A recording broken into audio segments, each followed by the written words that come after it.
কি ব্যাপার? তুমি এখন পড়ে পড়ে ঘুমাচ্ছ, দরজাটা খোলা রেখেছো। আচ্ছা, তোমার কি কখন আক্কেল জ্ঞান হবে না নাকি? তুমি আসছো? আসলে সকাল থেকে না আমার শরীরটা খুবই খারাপ, উঠে দাঁড়াতেও পারছিলাম না। তুমি আসবে ভেবেই দরজাটা খোলা রেখেছি। আচ্ছা, তোমার কি এমন হয়েছে যে উঠে দরজা খোলার মতো শক্তি নেই? আসলে আমার প্রচন্ড জ্বর, অনেক মাথা ব্যথা, শরীরটা খুবই দুর্বল লাগছে। আচ্ছা ঠিক আছে, তুমি শুয়েই থাকো। আর খাবারটা কোথায় রেখেছো একটু কষ্ট করে বলো, আমি গিয়ে খেয়ে নিচ্ছি। আসলে শরীরটা খুব খারাপ লাগছিল, উঠে দাঁড়াতে পারছিলাম না, এর জন্য কিছু রান্না করতে পারিনি। তুমি একটু খাবারটা কিনে নিয়ে খাও প্লিজ। আমার কাছে কোনো টাকা নেই, তুমি একটু প্লিজ কষ্ট করে ওঠো, আমি তোমাকে হেল্প করছি। ওঠো ওঠো ওঠো। দেখো, আমার শরীরটা সত্যি খুব খারাপ লাগছে, উঠে দাঁড়াতেও পারছি না। আচ্ছা, তুমি দাঁড়াতে পারছো না, এখন আমি কি করব? আমি নিজে কি রান্না করব? তুমি তো জানো যে আমি রান্না করতে পারি না। তুমি একটু ম্যানেজ করো না, আমার সত্যি অনেক মাথা ব্যথা করছে। দেখো, ম্যানেজ করার মতো কোনো অপশন আমার কাছে নেই। আর মাথা ব্যথা এটা কোনো বড় সমস্যা না। ওঠো ওঠো, রান্না করো যাও। সত্যি আমার ভালো লাগছে না, আমার মাথাটা খুবই ব্যথা করছে, শরীরটা খুবই খারাপ লাগছে। দেখো কাজল, এখন নবাবী করার মতো সময় না, নবাবী করার মতো অনেক সময় পড়ে আছে। আমি তোমার কাছে হাত জোর করছি, প্লিজ উঠে গিয়ে রান্নাটা করো, প্লিজ ওঠো। আচ্ছা, আমি দেখছি কি রান্না করা যায়।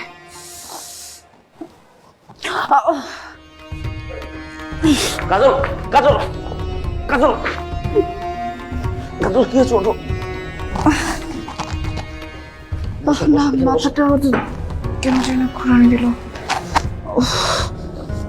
কাজল,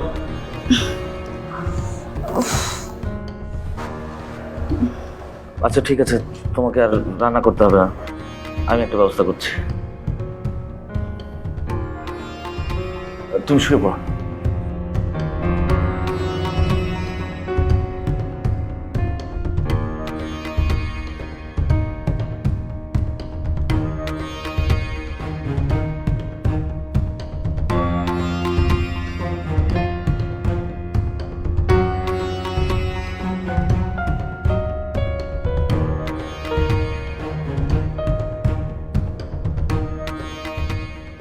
এই নাও, ওষুধটা খেয়ে নাও, ভালো হয়ে যাবে।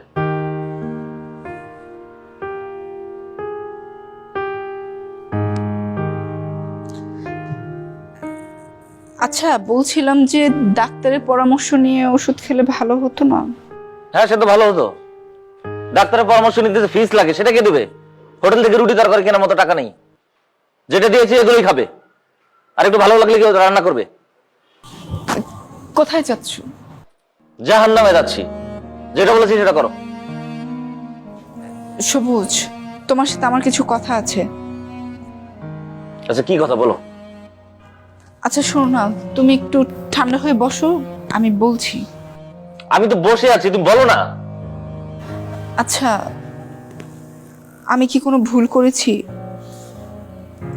তুমি সবসময় আমার সাথে এরকম রেগে কেন কথা বলো? একটু কি হাসি মুখে কথা বলতে পারো না? এটাই তোমার কথা? ওষুধগুলো খেয়ে তাড়াতাড়ি সুস্থ হয়ে ওঠো। আর শোনো, আমার এখানে বসে বসে তোমার ফালতু কথা শোনার আমার সময় নেই, আমাকে বাইরে যেতে হবে। বাবা এসেছিল দেখা করতে।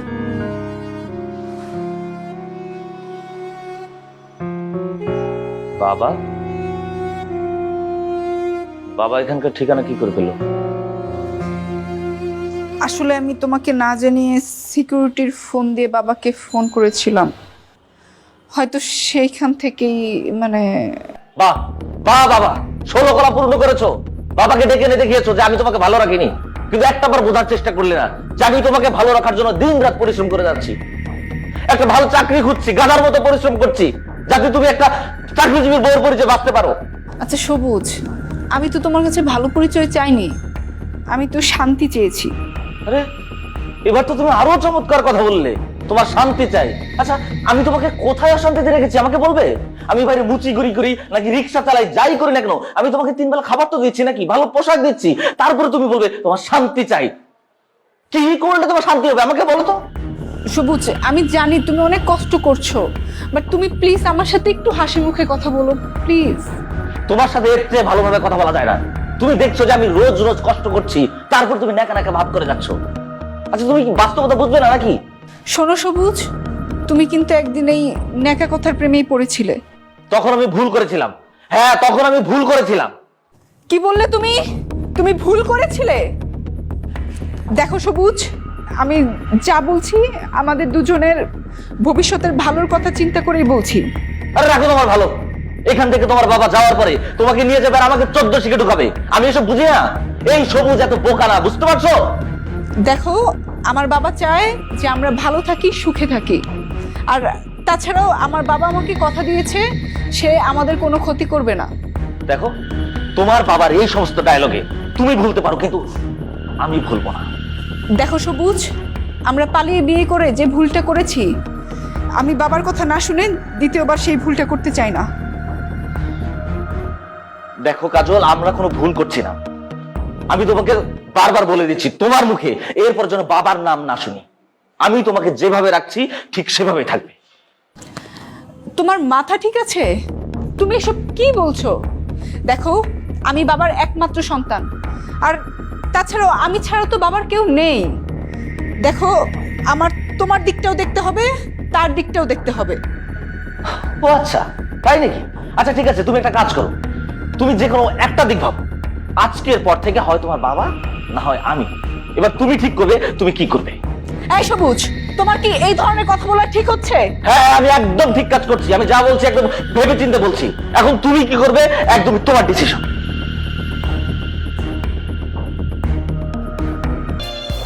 আজ থেকে এখানে আমাদের ছোট্ট সংসার শুরু। তুমি, আমি আর আমাদের ভালো। ভাবছি আমি না দুটো জিনিস ভেবেছি। কি? ভেবেছি যে আমরা একটা বালিশ নেব। কি? একটা বালিশ? হ্যাঁ, একটা বালিশ, যেটাতে আমি ঘুমাবো। তাহলে আমি কোথায় ঘুমাবো? কেন, তুমি আমার বুকে ঘুমাবে? ইস, তুমি না অনেক দুষ্টু। আচ্ছা ঠিক আছে, আমি না হয় একটু দুষ্টুই হলাম। আমার কিন্তু আরেকটা ভাবনার কথা বাকি আছে, সেটা শুনবে না? জি জনাব, বলেন আপনার কি ভাবনা? আমি অনেক ভেবে দেখলাম, আমাদের এই সোনার সংসারটাকে যদি সোনার মতো করে রাখতে চাই, তাহলে তো আমাকে ভালো একটা চাকরি করতে হবে, তাই না? আর আমি সারাদিন অফিসে কাজ করব, আর তুমি বাসায় একা একা কাজ করতে করতে বোরিং হয়ে যাবে। তাই আমি ভেবেছি আমাদের সংসারে নতুন আরেকজনকে নিয়ে আসবো। কাকে হানবে? ও, কাজের লোক? আরে শোনো, এখন আমার কাজের লোক চাই না। এমনিতেই সংসারের যে অবস্থা, আমি সব কিছু ম্যানেজ করে নেব। হ্যাঁ, তাহলে এক কাজ করি, শোনো, এই ভাবনাটা আপাতত মাইনাস, ওকে প্লিজ। আমি কখন বলেছি যে আমি কাজের লোক নিয়ে আসবো? আমি বলেছি যে একটা ছোট্ট ছানার কথা, যে তোমার কোল আলো করে আসবে, আমাকে বাবা বাবা বলে ডাকবে, তোমাকে মামা করবে। বাহ, আমাকে নিয়ে আপনার কত চিন্তা। শুনুন, সংসারটা মাত্র শুরু হয়েছে, তো এগুলো এখন বাপ পকেটেই রেখে দেন, ঠিক আছে? সব প্ল্যান যদি বুক পকেটে রেখে দিই, তাহলে তোমাকে কাছে পাবো কি করে? যা, তুমি না সবসময় উল্টো পুল্টো বলো। যেহেতু আমার অনেক কাজ আছে। আরে এই পালাচ্ছ কোথায়? এই পুরো ফাঁকা ফ্ল্যাটে আমার বুক ছাড়া তোমার কোনো জায়গা নেই। সকাল থেকে খেয়াল করছি তুমি কেমন চুপচাপ। কি হয়েছে বলো তো? না, কিছু হয়নি। দেখো, কাউকে মন থেকে ভালোবাসলে তার চোখ দেখলেই মনের অবস্থা বলে দেয়া যায়। তোমার যে কিছু একটা হয়েছে সেটা কিন্তু আমি ঠিকই বুঝতে পেরেছি। আচ্ছা কি হয়েছে সেটা একটু বলো আমাকে। বললাম তো কিছু হয়নি।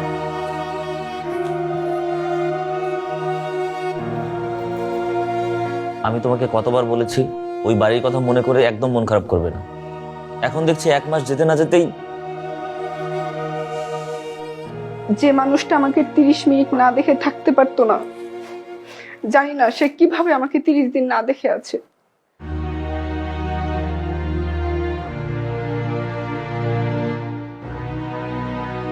বাবার জন্য মনটা খুব খারাপ লাগছে। বাবা কেমন আছে, ঠিক মতো ওষুধ খাচ্ছে কিনা, প্রেশারটা ঠিক আছে কিনা।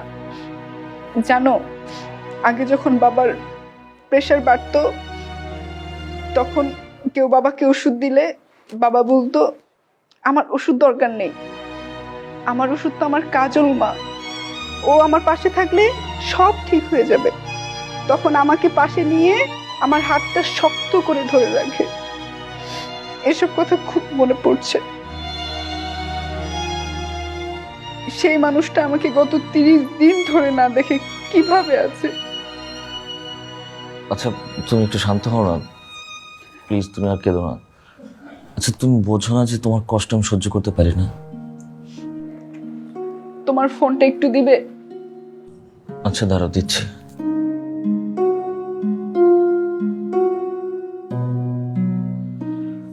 আচ্ছা ফোন দিয়ে কি করবে তুমি? বাবাকে একটা কল দিব। খবরদার, বাবাকে কেন কল দিবে তুমি? তোমার বাবা যদি এই নাম্বারটা জেনে যায়, উনি তো নাম্বার ধরে এখানে চলে আসবে। উনি যদি এখানে চলে আসে আমাদের কি হবে তোমার কোনো ধারণা আছে? কিচ্ছু করবে না, আমি জাস্ট একটা কল দিব। কোনো কল দেয়া হবে না। শুধু তোমার বাবা কেন, ওই বাড়ির কোনো কাক পক্ষীর সাথেও তোমার কোনো যোগাযোগ করা যাবে না।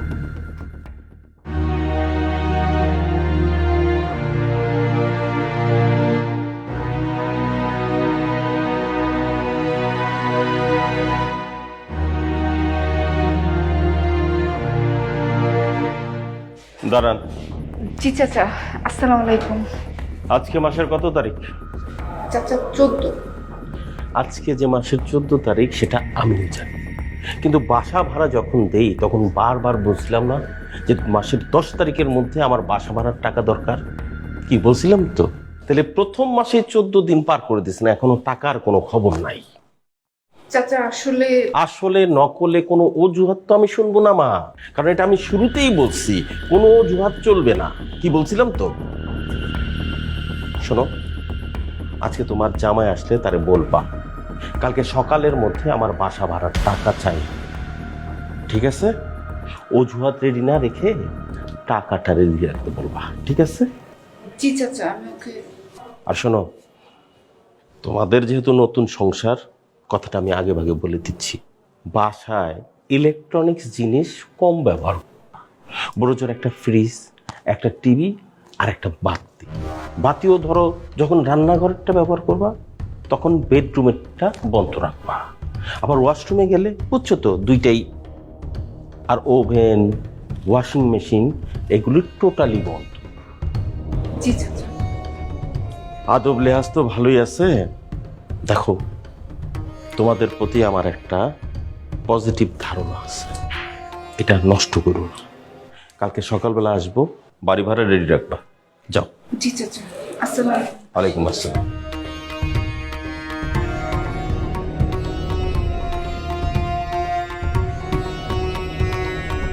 কোনো ব্যবস্থা হলো? না, এখনো কোনো ব্যবস্থা হয়নি। সত্যি বলতে তোমাকে দেওয়ার মতো কোনো সুখবরই এখনো হয়নি। বিকেলে নিচে গিয়েছিলাম, তখন বাড়িওয়ালা চাচার সাথে দেখা হয়েছে। ভাড়া চেয়েছে, বলেছে কালকে সকালে ভাড়া নিতে আসবে। কাল সকালে? কিন্তু আমার কাছে তো মাত্র 500 টাকা আছে। তাহলে এখন কি করবো? আচ্ছা তুমি চাচার সাথে কথা বলে দেখো 2-3 দিনের টাইম ম্যানেজ করতে পারবে না? চাচাকে দেখে মনে হলো সে অনেক রেগে আছে, যদি বের করে দেয়। বের করে দেবে মানে? তুমি যেভাবে পারো ওনাকে ম্যানেজ করবা। তুমি ফিডার খাও, তুমি বোঝো না উপস্থিত বুদ্ধি নেই? চাচার কথার পরিপ্রেক্ষিতে যেটা বলা দরকার সেটাই বলবা, যা মনে আসে তাই বলবা। এখন ঘুমাও।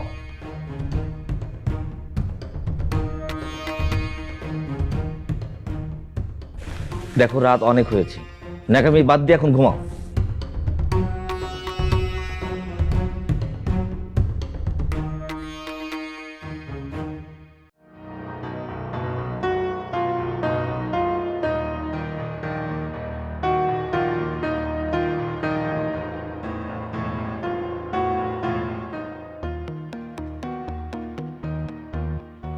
হ্যালো, আসসালামু আলাইকুম।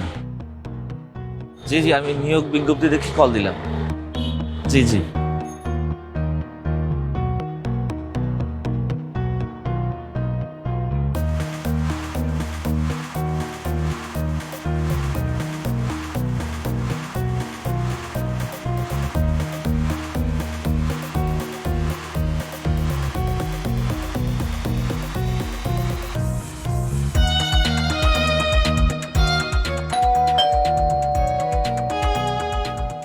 আসসালামু আলাইকুম চাচা। ওয়ালাইকুম আসসালাম। চাচা ভেতরে আসেন। না, এখন আর ভিতরে আসবো না। তুমি এক কাজ করো, ভাড়ার টাকাটা নিয়ে আসো। কি ব্যাপার, দাঁড়াইছো কেন? যাও। চাচা টাকাটা তো এখনো ম্যানেজ করতে পারিনি। কি ম্যানেজ করতে পারো নাই? জি চাচা।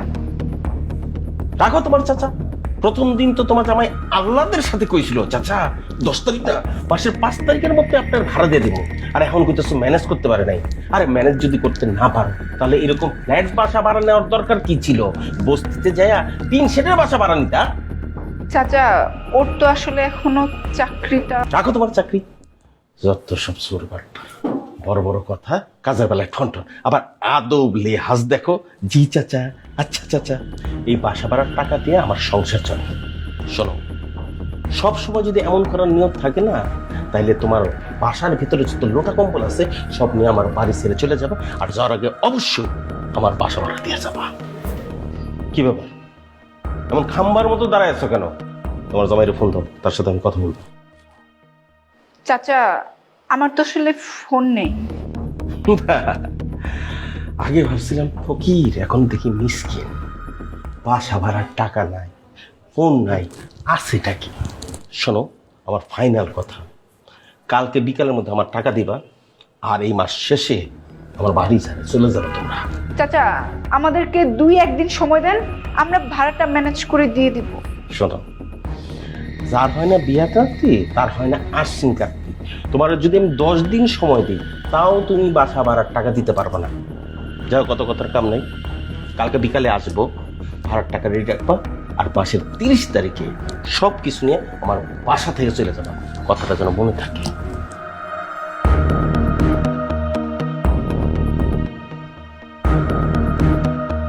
আজকে বাড়িওয়ালা চাচা এসেছিল, এসে যা ইচ্ছা নয় তা বলে অপমান করে গেছে। আরে দুধ দেয়া করে লাথি খাওয়া ভালো। আমরা যেহেতু টাকা দিতে পারছি না, কথা তো একটু শুনতেই হবে।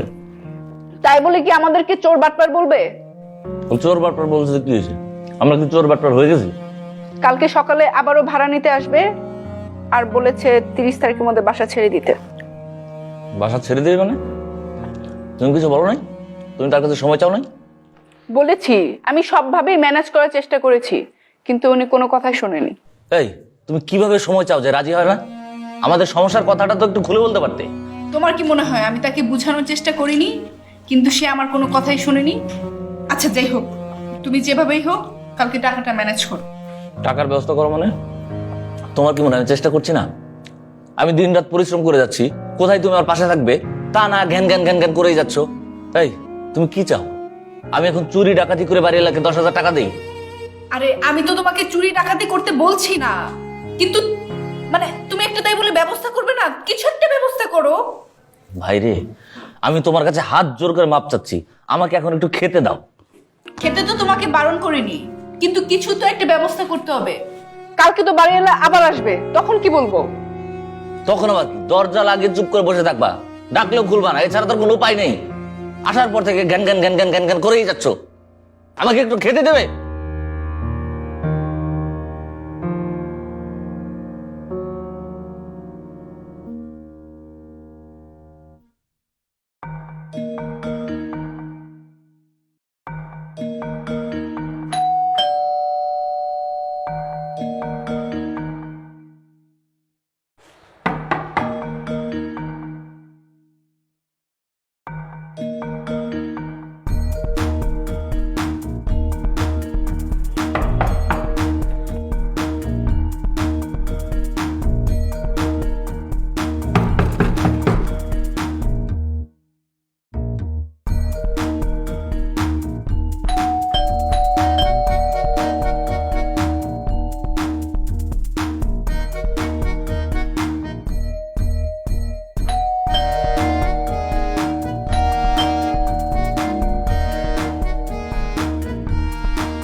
এই যে দাঁড়ান।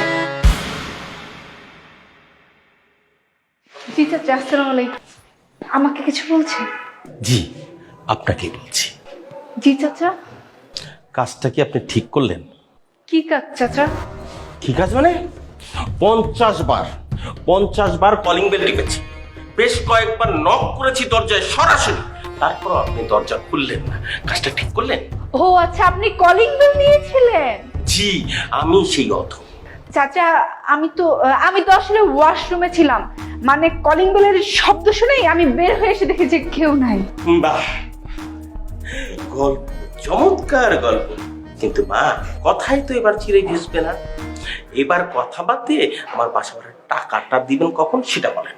টাকা? ও আচ্ছা চাচা, আমি তো টাকা উঠানোর জন্যই এটিএম উঠে যাচ্ছিলাম। বাসা ভাড়ার টাকা? তাড়াতাড়ি যাও, আমি এখানে আছি, কোনো টেনশন নিও না। যাও যাও যাও। চাচা আপনি যান, আমি টাকাটা তুলে নিয়ে এসেই আপনার কাছে গিয়ে দিয়ে আসবো। ঠিক তো? জি জি জি, দিয়ে দিচ্ছি। আচ্ছা যাও। ওকে, আমি আসি। হ্যাঁ হ্যাঁ যাও, ওয়ালাইকুম আসসালাম।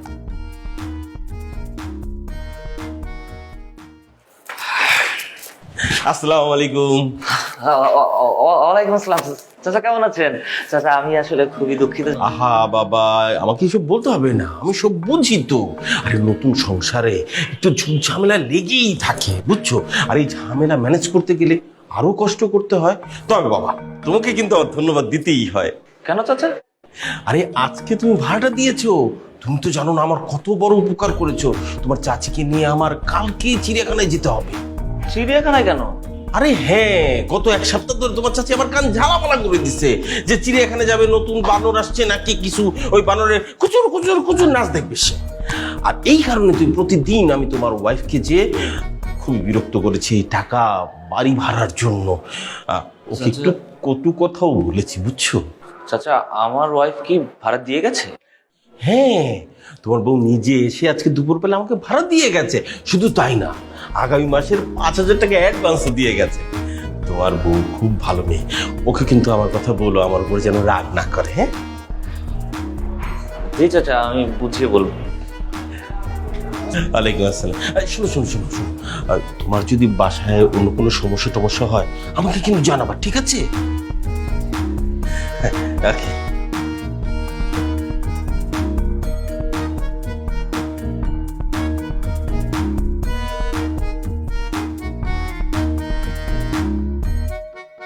কাজল, এই কাজল, কাজল, কি হয়েছে? এই তুমি টাকা কোথায় পেয়েছো? কিসের টাকা? বাসা ভাড়ার টাকা। ও আচ্ছা, ওই যে বাবা গতবার আমার বার্থডেতে ওই কানের দুলটা আমাকে গিফট করেছিল, তো ওইটাই হচ্ছে বিক্রি করে দিয়েছি। কানের দুল?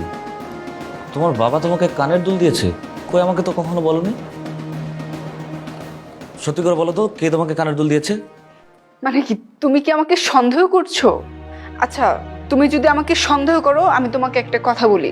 আগেকার সময় আর এখনকার সময়ের মধ্যে অনেক তফাৎ।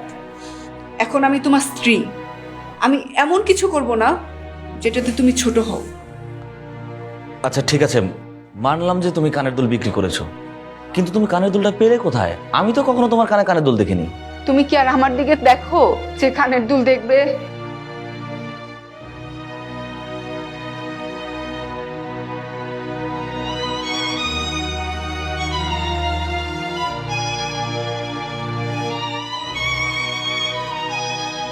আজকে হঠাৎ করে তোমার এত সাজগোজের কারণটা জানতে পারি? তুমি নাকি আমাবস্যা পছন্দ করো না, এর জন্য পূর্ণিমা সেজেছি। কেন, তুমি খুশি হওনি? হ্যাঁ, খুশি হয়েছি, কিন্তু এটার পেছনে নিশ্চয়ই অন্য কোনো কারণ আছে, সেটাই তো বুঝে উঠতে পারছি না। আজকে কি? আজকে কয় তারিখ? কত তারিখ? 17 তারিখ। তো 17 তারিখে কি? 17 তারিখ কি? ভুলে গেছো? অবশ্য ভুলে যাওয়ারই কথা। তোমারই বা দোষ কোথায়? যা ঝড়ঝাপটা যাচ্ছে। আচ্ছা যাই হোক, ভুলেই যেহেতু গেছো, 7 গুণ মাপ। আজ তোমার কাজলের জন্মদিন। ও সরি, শুভ জন্মদিন। আচ্ছা, আমার খুব ক্ষুধা লেগেছে, খেতে দাও, আমি ফ্রেশ হয়ে আসছি।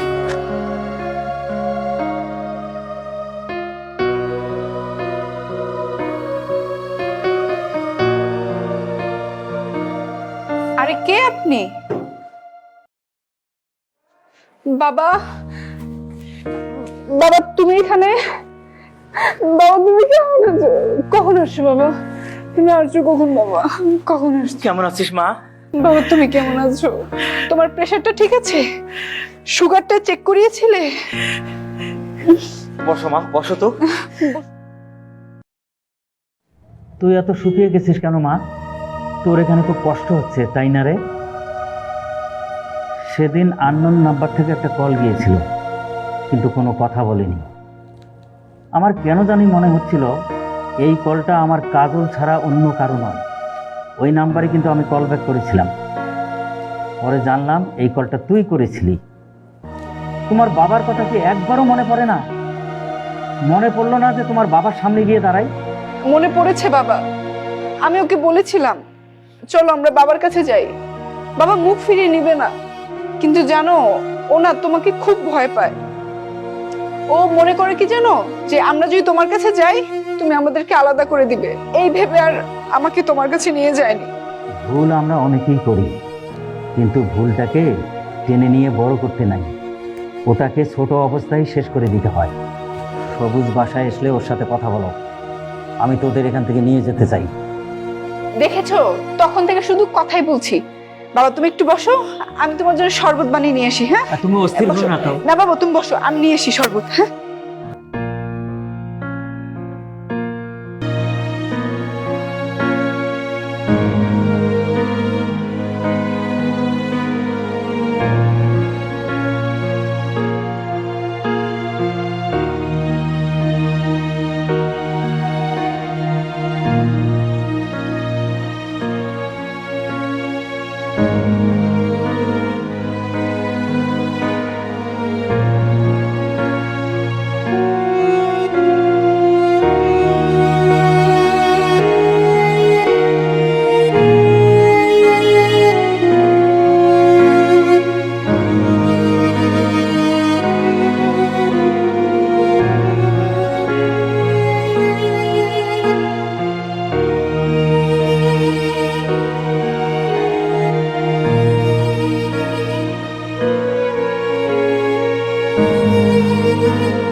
সেদিনের পর আজ কাজলের সাথে আমার প্রথম দেখা।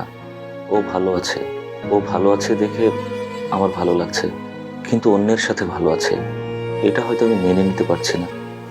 আমি ওকে একদিন কথা দিয়েছিলাম ভালো রাখবো, মুখে ভাত তুলে দিতে গিয়ে কখন যে মুখের ভাষা নষ্ট করে ফেলেছিলাম আমি জানি না।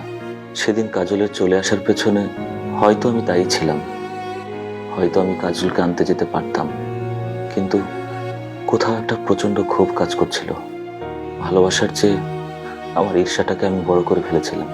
আজ বুঝতে পারছি, যখন ভালোবাসার চেয়ে ঈর্ষা বড় হয়ে যায় তখন জীবন বৃথা হয়ে যায়। আর সেজন্যই আজ আমি একজন উবার চালক, আর আমার প্রাক্তন স্ত্রী আমার প্যাসেঞ্জার। দিন শেষে কাজল ভালো আছে, এটাই হয়তো আমার কাছে অনেক বড় খুশি। আমি ওকে সুখে রাখতে পারিনি ঠিকই, কিন্তু সৃষ্টিকর্তা ওকে সুখে রেখেছেন, তার কাছে হাজার কোটি শুকরিয়া। কিছুক্ষণ পরেই হয়তো কাজল নেমে যাবে, ওকে আর কখনোই দেখতে পাবো না, কিন্তু এই যে এখন দু চোখ ভরে ও শান্তির মুখটা দেখতে পাচ্ছি এটাই আমার কাছে অনেক। এটাই হয়তো আমার এই জীবনে এক টুকরো সুখ, এক টুকরো গল্প।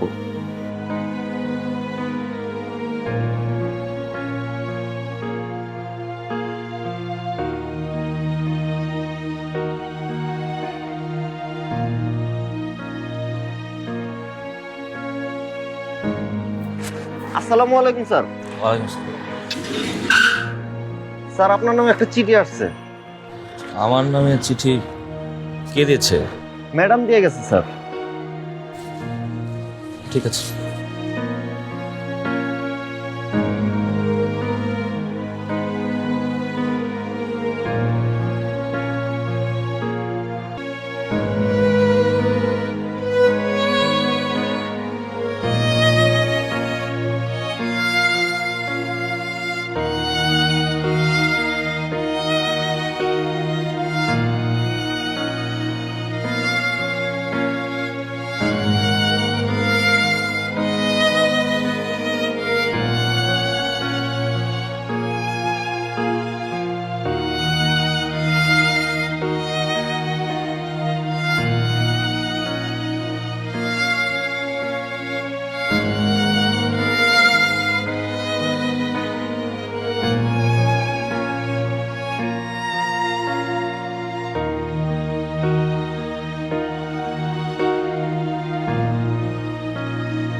যেদিন তোমার জন্য প্রথম ঘর ছেড়ে পালালাম, ভাবলাম এই বুঝি আমার সুখের পথে এক পা দু পা করে এগিয়ে যাচ্ছি। শুনেছি সুখ নাকি সবার কপালে সয় না, হয়তো আমার বেলাও তাই।